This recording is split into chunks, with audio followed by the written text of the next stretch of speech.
to sidestep us, but did you guys see the Devil Wears Prada purse popcorn bucket? No. It's a red purse and it's a popcorn bucket. It is so cool looking. And it holds That's about great. 8 pieces of popcorn. No, it holds a bucket. It's a bucket of popcorn. Not that big. There's going to be a point where all these popcorn bucket designs can't hold the amount of popcorn that people really are wanting. Like we are going to get to a certain point to where it's like it's not going to hold enough popcorn to warrant the design. Do you want a hot take here? I think that the popcorn bucket is this generation's new movie poster. Yeah, I agree. Like, it's a collectible item. They're awesome. They're tailored. You can get them to whatever fandom you want. Like, they're so cool. This is the Off the Break Podcast, your podcast dedicated to current movie theater news, operations, and insights from the people that book the movies. Hallelujah. It's Project Hail Mary week. Praise the Lord. We're ready to go. It's a big one. I finally feel it now. Yeah? No, Hopper's kind of started to get me excited with over expectations and a 40% drop. Mm-hmm. Yeah. Oh, baby. That's really good. Even Reminders opened a little past expectations. So that was like a solid opening. Mm-hmm. It's like when we get these solid openings in a row, it's awesome. Yeah. Reminders just reminding us that a PG-13 movie has, like, if that overperforms, a PG-13 movie with a huge budget and a huge star is going to do. I mean, we were looking at $45-50 million potential opening for this. It's going to blow past that. I hope so. Yeah, I was enjoying the 50 million projections the past couple of weeks just because that seemed more attainable to me. Yeah. I feel like I have been feeling the hype a lot more now, so I am wondering if it can surpass that. Yeah. It's going to go way past it. Mark it. Okay. Mark it now. Ken with his hot takes. Ooh, if Is we it could that get- hot? I don't know. If we could get a $75 million opening, that would be huge for That would be huge for Amazon. They haven't had a opening over $20 million. So this is the big one. This is going to be their big one, and this will set a benchmark for them. And this gives them skin in the game. Yeah. They have to stick around and have to keep making movies for theaters. And Yes. this and Masters of the Universe are very important. Right. Not only to, And Sheep Detective. yes, Sheep Detective. You guys see that trailer, by the way? What? The Sheep Detective. It's trailer. so cute. Oh, wait, I'm thinking of Shaun the Sheep. I pulled a Ken. Okay, never mind. He did the reverse. I did do that. Anyway, there's a Shaun the Sheep Ooh. trailer, so yeah. A new There you Shaun the go. Sheep movie? Yeah, for like September, I think. Anyway, Yes. But the, G Kids has it. Oh, The, excellent. I'm just pumped for these three for Amazon because if they see big grosses, then you're looking at another mid-major. Yes. But a major who could buy the next free production film. I thought you were going to say that buys the next major that's going down the tank. No, Yeah. we're not doing okay. that. We're not talking about. That's been a trend, you know. I know it's been a trend. But it's only like Apparently so far you're- it's only like super huge legacy studios that we're having this issue with. Amazon has about 80 years before they get a Lionsgate has had the for sale sign potentially on their front yard for a while. No Yeah. one's buying. No one's interested. But it's a good setup, but we're in it. I mean, we always mark the first Friday of March as like this is where we could really get going. And we did this year. Like we're off. The train is on the tracks and it's full steam ahead through the summer. I know we don't have a whole lot in April other than Mario, but Mario is going to sustain us. Yes. It's going to be big enough for the 3 weeks. And then May is so stacked. Michael Jackson, It's and too then stacked. Yeah. May is it's The amazing. first 2 weeks in May, I have so much product. So much product, good and then you product have too. Star Wars sitting at the And end then of the month. and then you finally get all those films open, and then you got that behemoth of a Star Wars movie right there. we don't even have a runtime on it yet, so plan on 3 hours. Yeah. It's Star Wars. Unless if they treat it like a TV show and it's Ooh, like 90 minutes. 90 minutes. Oh, Cody, tempt me. don't tease us, Kyle. Yeah. That we could get 9 showings in a day. Oh my On gosh. a single screen. Watch out, world. Yeah. Yeah. It could make $1 billion off that alone, It would, but probably not. it would be amazing, but Disney, Star Wars always goes above and beyond. They always go above your expectations with these, as far as runtimes, as far as how much money they spend, how much further they push the CGI, or in this one, they push back into the puppetry and the practical effects, which that's the part I'm most excited to see. Oh, yeah. Is moving back into that realm and seeing how far you can push that with new technology. And reintroducing the idea of puppets. Yeah, well, And just real physical effects. Yeah. Like, A lesson that we all need in the world right now. Yeah, we'll get into the AI stuff later. But yeah, I'm hoping for 60 plus, I think is easily attainable. For Hail Mary. For Hail Mary. And Yeah. if we go beyond that, the sky's the limit, because this shows us how much of a star Ryan Gosling is. Has always been. If Barbie was just Barbie, or if it was because he was in it and he was so spectacular in it, if this is where he pushes and it's like, I'm a funny, like, standalone comedic action actor, like Will Smith was, and we'll talk about that later too. oh yeah. Everything's lining up very well. Oh, this is the stars are aligning for our podcast and this weekend. Too Yeah. true.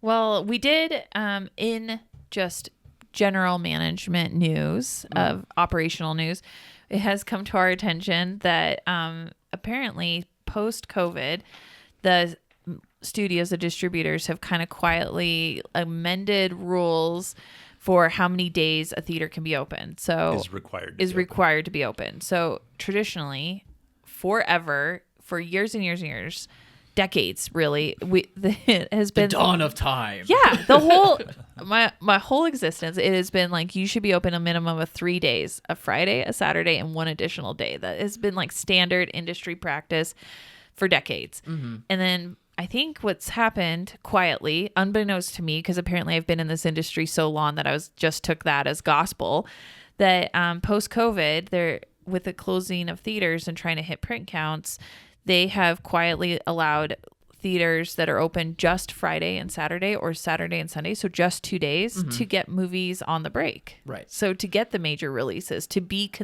still considered a first run theater, which was unheard of before. And sure.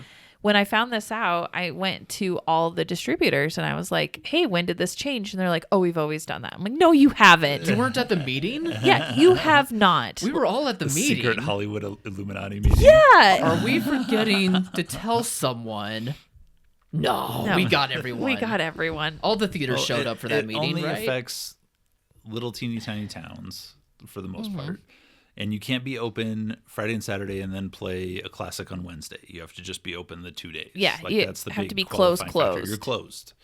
But you can have new releases for the 2 days, which is a huge boon to these little communities not having to wait. I remember conversations way before COVID when allocations were still a thing. So when the film companies would say, I only have so many prints of this film and we're going to take the top theaters in the markets, we're going to allocate them to certain theaters. And in those allocation fights, if your theater was open 7 days a week, that put you higher ahead of the 3 days. Even if you didn't gross more. Even if you didn't gross more, they played longer. Played more times. Well, you would gross more because you would be open 4 additional Most likely, days. yes. So they always preferred even in that process back then, 7 days a week. So I have clients, longtime clients, that are like, is it okay if I'm still only weekends only? And they still worry about their schedules because there was a time where 7 days was the gold standard. And so for them to be like, oh, we've always been like this on 2 days. It's just a frustrating part of the industry from my perspective on just the lack of communication. Yeah. Like even And the I feel like standardized even- practice. even NATO or Cinema Unite or whatever they're called, like could have given a heads up on that. Like they could have been informed themselves. Right. But I feel like no, there wasn't any word on that at all. Feels like one theater got away with it on one title with one film company, so then another theater got away with it with that film company, so then they pushed it onto another film company. Yeah. And then it's just become an understood you. Right. Through and then they over realized like, oh, we have a really huge print count, but we've had some theater closures, so let's take a look at these little towns. And so it just quietly happened. There was it wasn't like an overnight shift, but sometimes when you've been in it so long and you have all this history and all this experience, you just don't think to look for those quiet shifts. Well, sure, but even still, that could mean that the people above you could still give that memo out. Yeah. Because I don't know. I don't know. Ask when you're at a huge, 4,000 plus movie, be like, hey, what about these little towns? Mm-hmm. Are they interested? And when we say, oh, no, they're only open 2 days a week, we usually play off the break, they could be like, oh, well, we'll take them. And then, boom, shift. Not just be like, okay. So this is...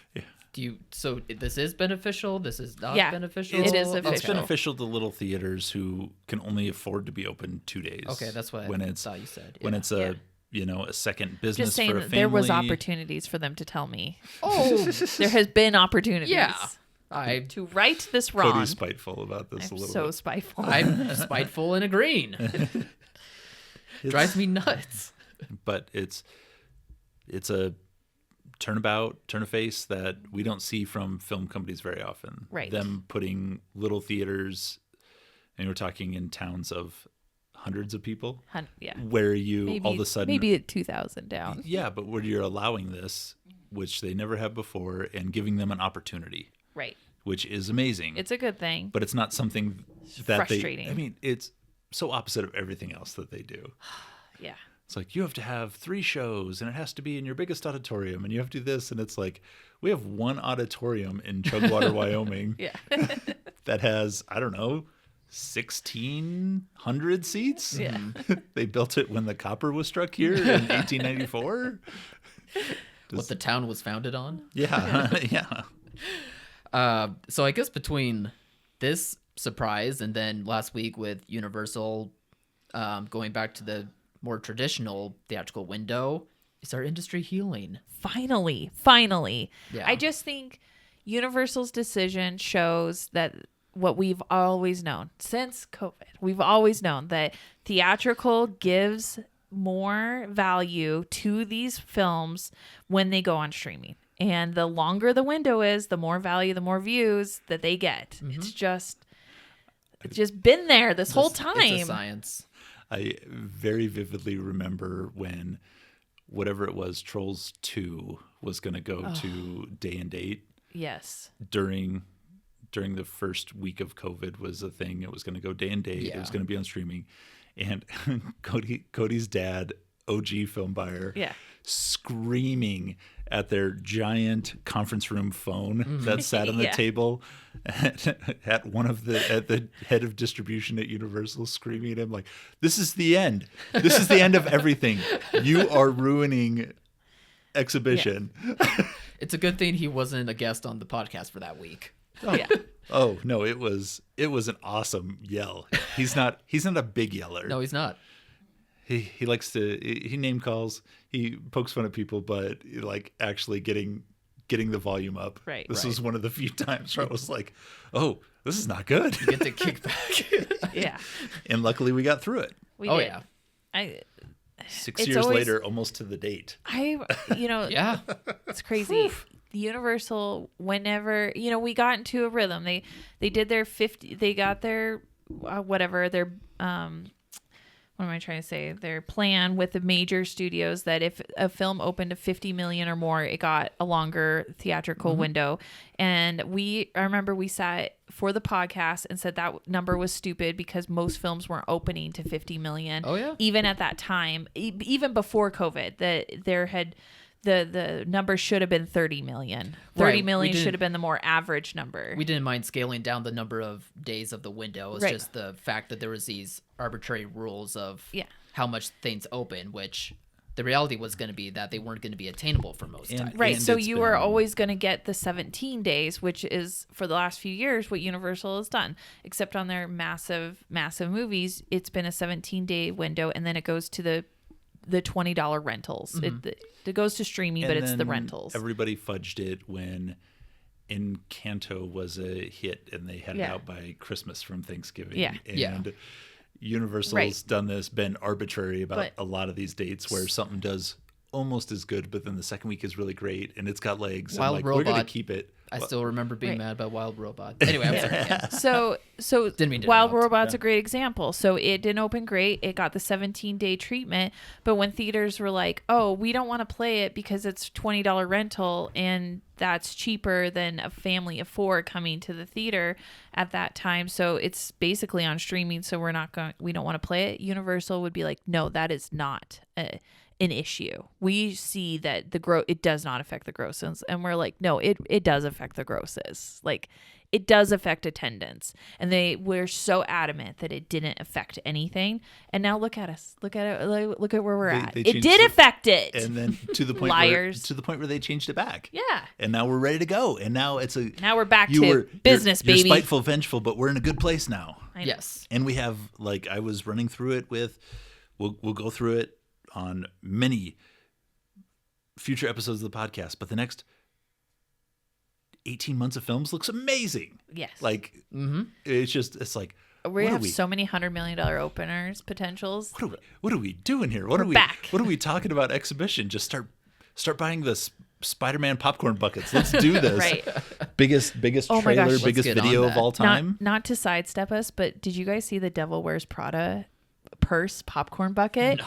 It's a red purse and it's a popcorn bucket. It is so cool looking. And it holds That's about great. 8 pieces of popcorn. No, it holds a bucket. It's a bucket of It is popcorn. not that big. There's going to be a point where all these popcorn bucket designs can't hold the amount of popcorn that people really are wanting. Like we are going to get to a certain point to where it's like it's not going to hold enough popcorn to warrant the design. Do you want a hot take here?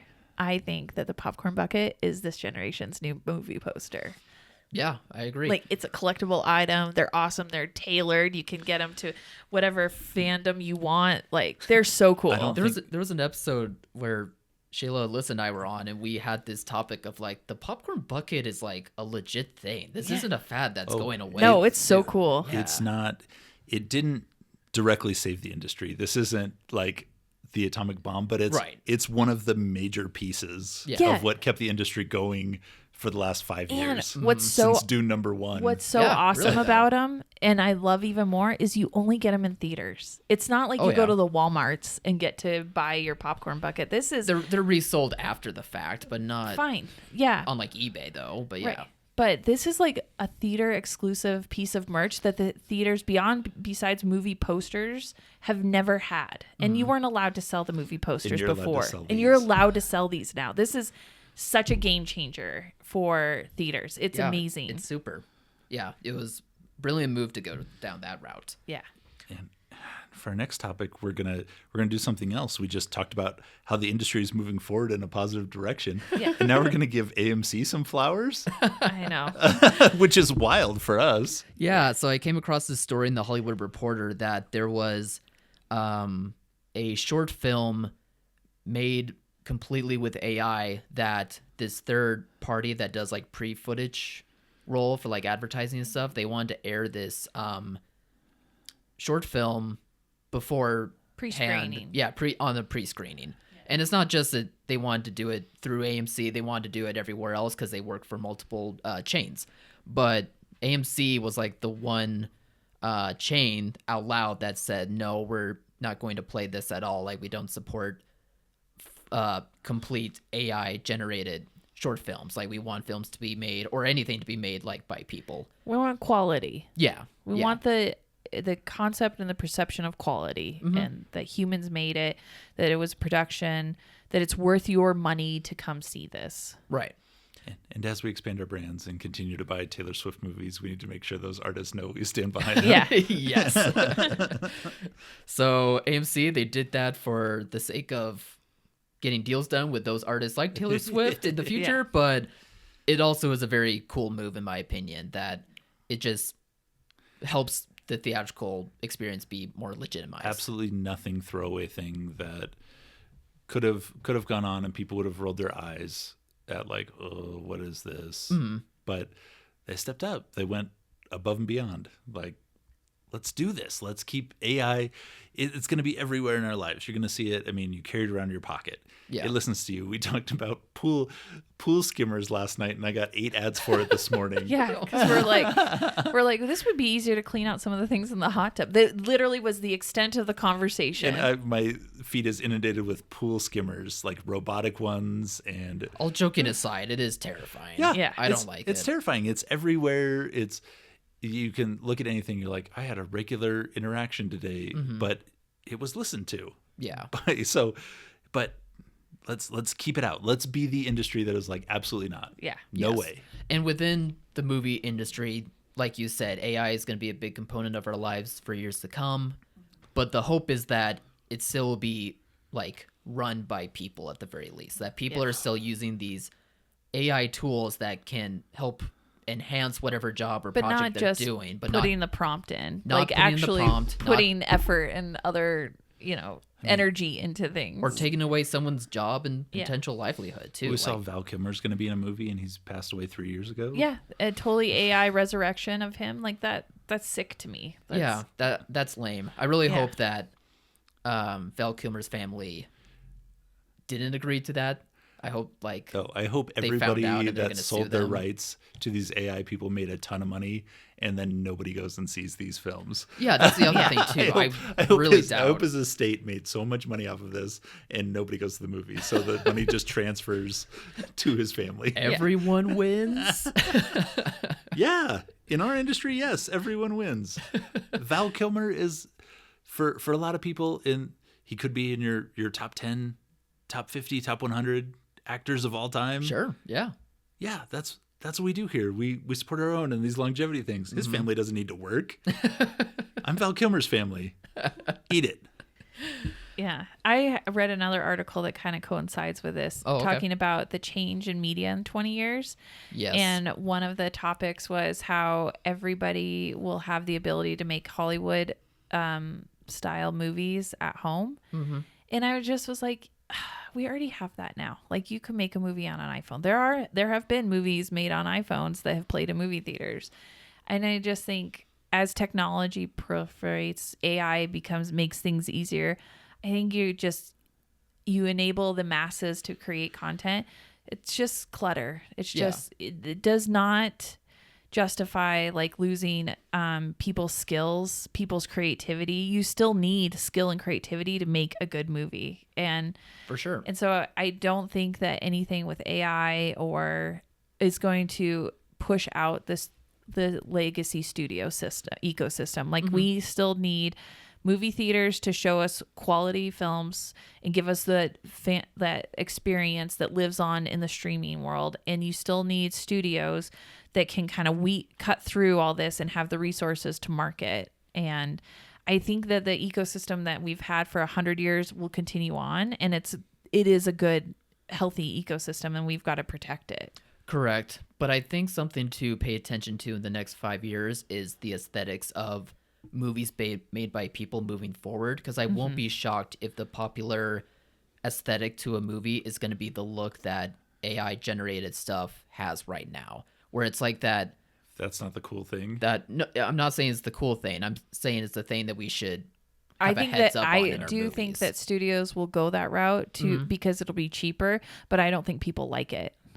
I don't think so either. And I'm saying, like, from a cinematography level, Yes. that's going to be a look that is a chosen look.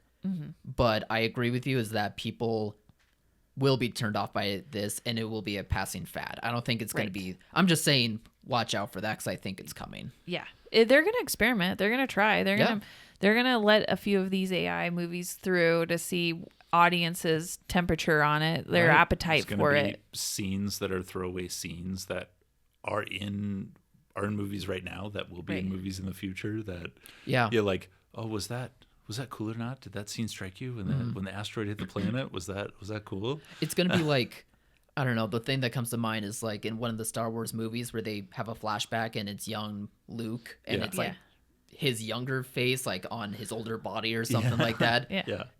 That could be a scene where it's AI. Like Yeah. they're going to test Oh. that water for sure. Yeah, absolutely. Because it did come off funky. Given Even before the tech, AI was a thing. yeah. Yeah. So there'll be instances where AI will I think, streamline and make better some of those things, but completely AI generated stuff. Like anything that is ads you see on TV, any of that, they're wonky, they're soulless, they're not created with a human that wants to push an emotion or a connection through their work, and people can feel it, people can tell it. It's just, and I think that could go into small business practices as well. I think that within our industry with small businesses, there's only so many hours in the day that people are seeing that AI tools can be helpful. Right. I would say just be cautious of how you utilize them, because it could be good for like number crunching behind the scenes, for instance, but maybe not good for trying to sell people to coming to your venue. right. Just as my personal warning. And if you want to get away from AI stuff, I do think movie theaters, the way they're run, is still a hands-on like business that AI is not going to be able to replace right away. Yeah, we talked about this a few weeks ago. It's like there's going to be not only theaters, but all sorts of businesses that are going to be like, this is not an AI business. Yeah. Where you That'll go be a in, selling point. where Yeah, we there's did two talk about theaters that. side by side, and one has kiosks and one has a person there that you buy a ticket from. Even if they don't do anything, even if they're standing there just to answer a question, Right. like it's going to be a business with people. Or they're literally handing you your popcorn. Yeah. Like, Yeah. so you're not getting it out of a vending machine. I mean, I do think that there's always, theaters have always been on the forefront of this idea of customer service and showmanship. And I think if we keep that in mind, you will survive through whatever AI transformation does to other industries. We'll survive it. It'll just be scary to get through. But Yeah. I think a lot of things in the world are also facing that same thing with AI. Kyle's still a millennial technically, so I think like for millennials, we're going to prefer non-AI I already interactions prefer it. Yeah. Thank you. moving forward. Yes, I hate chatbots. I hate all of that. Younger than us, I mean, Who knows? our kids, who knows? They might start something. They like hanging out with us and each other. They're like, this is really nice. This was easy. Well, I mean, speaking of your guys' family, you were able to watch Men in Black. We Yes. did. The popcorn bucket pick was Men in Black via Ken. Mm-hmm. And we watched it all as a family, and it is so good, Kyle. It's so good. Hot take. This is the best movie that we pulled out of the bucket It's so in the far. top 5. I think so. Yeah. I think it's the best. It's pretty good. It's been a few years since I've seen it, but as I've like grown up with this movie, not super closely, but just growing up with it, I've realized it's nearly a perfect family movie. Like all ages can really enjoy this, have something to It's a glom little onto. it's a little scary, but it's also really funny. It Really has the right funny. amount of action. Yeah, All the casting is amazing. The special effects are still good enough. practical and Yeah. Lots CGI of wise, lots of practical effects. which was very nice Yeah. to see. Oh my gosh, when he's doing that, what is it? What is his cricket whisper? What's his little gun called? The noisy Oh, The noisy cricket? Yeah, the small water gun. The noisy cricket. No, the noisy cricket that was like this big. Yeah. And it creates the and water he pistol. shoots it through like the trucks, and then he bounces back and he does it like 4 times. I was like, I know this is slapstick comedy, but it is so good. Oh, I mean, Yeah. even the first scene where they expose the alien, you're like, okay, the CGI is a little goofy. Sure. Yeah. A little goofy, but as soon as they shoot the alien, it immediately goes into the practical effect of the blue goo, Of the goo. blowing up and covering the guy. And there's in new movies now, I mean, that's not even really a thing. It's like Actors don't get messy. Thor's Yeah. gonna wear a green suit in this, and Yeah. then he's gonna be covered in stuff, but he's not actually covered in anything. No. And now it's amazing. Like, it's so good. All the everything. The pacing of it was perfect for me. Like, oh my gosh, still perfect. 90 minutes, perfect runtime. Like Ken said, the casting of Tommy Lee Jones and Will Smith, so good still. It's both of the times and perfectly cast. Yeah, it transcends the times. It's still really does, so yeah. good Yeah, I didn't feel the age of this movie. at all. I know that's kind of tough for us to say about like a 90s movie, Right. given our ages, but like I think it really can hold up still. Yeah. No, and you look back and like watch it with our kids, and I'm like, yeah, no, and they were reticent to watch it in the first place because it's like, oh, this is gonna be boring. This is a mom and dad movie. Blah, blah, blah. Yeah. Yeah. And they're it like, is that was hard. great, Yeah. and I'm like, there's a second one. not that it's any good, but there's a second one, and there's a third one, and there's a fourth one, and there's an animated series. And I'm like, okay, that's why, because the movie was so good in the first place that they ran with it. Yeah, of course. Yeah, just Tommy Lee Jones and Will Smith. I didn't even think of them as like an odd couple pairing, like kind of the premise of what we're doing here, but it is like top tier stuff that they're doing. Oh, yes. Like they're not totally at odds with each other, but it's just enough to where like they're just completely different people in completely different situations. But they work so well together. It's and like they actually wanted to work together too. Yeah. There was never that, I don't need this guy, or what does he know? It's like, no, I do need this guy. It's going to be annoying, but I need him. And that's amazing for a white man in his 50s in the 90s to be like, you know who's going to help me in this situation? Will Smith. Yeah. Like to be open enough of a person to be like, yeah, no, he's got all the things that I need right now. It's kind of a nice message. It is a very nice message. You wouldn't think about it, but yeah. I mean, when you're dealing with space aliens, you really don't have time for rays. Right. Like you're dealing with, I don't have time to sit and think about this. Why are we worrying about the minutia of it all? Yeah. We've got every color of the rainbow out there, and most of them are trying to kill us. And I think the aliens also looked really good, because that's also practical and with makeup, and lots of it was. I mean, as good as, and Will Smith, massive movie star at this point. This was after Independence Day, and this is the top blowing off. This is him becoming. This was 97, right? Yeah. Yeah, and Independence Day was 95. Yeah, I think that's 596 somewhere in there, but it was like the biggest. Like he's as big as it gets. And then you have Tommy Lee Jones, who was huge for my parents' generation. Right. But then you get to Vincent D'Onofrio. He deserves an Oscar for this movie, Kyle. He is incredible in this movie. It's such as an alien wearing the Edgar suit. It's like he's great as Edgar for the first like 30 seconds. Yeah. It's funny, but a little scary, a little dramatic, I guess, kind of, but like over the top dramatic. It's got the stakes. It's got the ticking clock. It's got all the silly cliches. Yeah. Yeah. I saw him in an interview just recently, actually, where he explains like he does have a fear of like cockroaches, and like his body is all about like, you know, shooting out cockroaches. Yeah. Right? Out of so his the scene, sleeves and pant legs. the scene where he's serving the two aliens at the table, like he did a trick to like try to get the cockroaches out as soon as possible, because they were real. Yeah. And that he bunched up his sleeve like with his hand on the inside, and he shook it really hard, and then he immediately went to serve the food, and then they just crawled out so fast. They ran out as fast as they could. So they were like, one take, we got it. No more. As fast as they could. Yeah. So it's just funny timing that I came across that, but super cool. Great. It's just a great movie. It was so good. All right, now it's time. Oh, Yeah, yes. get out of here. Why do I need to look at it? For the ASMR. I'm just doing it. for Oh, the microphone. okay. You were aiming it at me. I was like, am I supposed to see? Does this who one have a is? drawing? Oh, we've already had this one before. Midnight Run, 1988. Oh, yeah. That was one of my picks a few years. Yeah, a while ago. All right, we need a new one. Yeah, I wonder who chose that. I think that's our outside contributor. So Yeah, that we must need have another been. one. All right. Pull one, Kyle, quick. There we go. They're on top of each other. Cody couldn't be bothered to watch Midnight Run again. Thank I'd goodness watch for- it again. Hot Fuzz. All right. Yay! Good It's a choice. terrific movie. I almost put that one into there. There's so many lists where we all had duplicates on stuff. It was Yeah. crazy. Yeah. I love Hot Fuzz. But this is a great pick. I think this is Alyssa's. Yes. In This fact, it would be Alyssa's. Yeah. Okay. the beginning is great. The end is great. It's a little slow in the middle.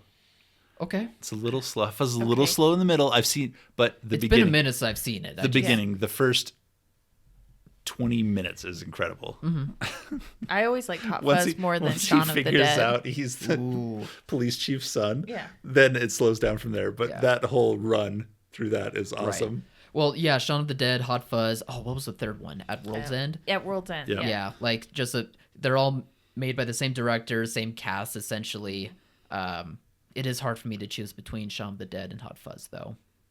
I don't think I can pick a choice. Really? I've always just really liked Hot Fuzz. I don't know. They're both just so funny and clever. I would I say don't know. Shaun of the Dead's better, except for all the Bad Boys 2 references that we get in Hot Fuzz. Yeah. So I technically consider this a Bad Boys 2 2.5. 2.5. So They already mixed up I do the like this numbering. one better. They mixed up the numbering on 3 and 4 anyway, so why not? All right, couple of fun movies back to back. Yeah. All right, let's do this. Okay. Bye, everybody. Enjoy Have this a good weekend. weekend.